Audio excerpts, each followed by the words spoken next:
This video is a brief overview and demonstration of the Ada Baremetal Programmer. This is a senior capstone project for Swing 481 at Penn State World Campus. This is for Team 27, who are Greer, Elias, Samuel Shumake, and Silas Ashton. This project's objectives were to develop an FPGA programming system using a low-cost general-purpose microcontroller with software and firmware written in the Ada programming language. The system must be able to configure the target FPGA as a Neo-RV32 softcore, and it must be able to store configuration data and firmware in the target's external flash memory. This slide illustrates the prototype setup used during development. The Raspberry Pi Pico embeds an RP2040 microcontroller, which serves as the interface between the host and the RTIC7 FPGA. The host connects to the programmer via USB, and the programmer connects to the FPGA via JTAG and a UART. The Basis 3 is a FPGA development board that embeds an RTIC7 FPGA. To demonstrate the system's functionality, we have a webcam recording the Basis 3 development board, which has the FPGA that we will be programming. This will allow you to see that we are loading configuration on the board, which will flash some LEDs. On the left, I have a terminal window where I'll run the host command line tool. First, I'll run this without any arguments so we can see the various functions available. The first function is test connection, which just sends a number of packets from the host to the programmer and back to verify that we have a good connection.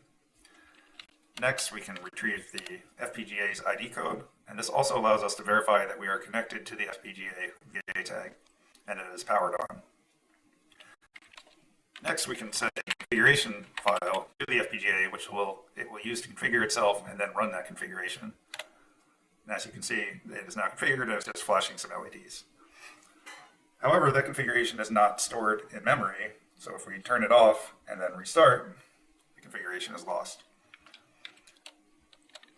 To have a persistent configuration, we have to store that data in the flash memory, which is a multi-step process that involves loading a special SPI over JTAG configuration onto the FPGA, and then using that to transfer data through the FPGA to its external flash memory.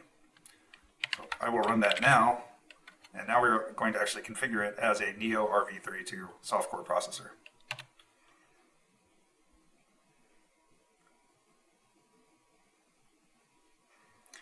Now it's complete, and the single blinking LED tells us that the Neo-RV32 bootloader has loaded.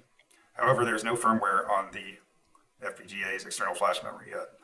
So next we need to load some firmware, which uses basically the same process. The firmware is much smaller, as you can see, and now it's been loaded.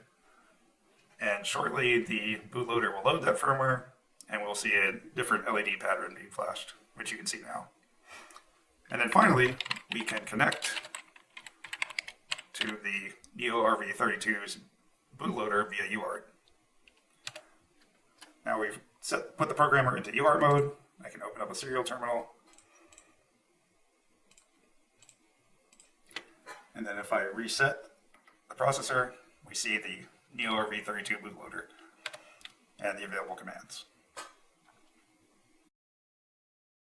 We hope you enjoyed this demonstration, and thank you for watching.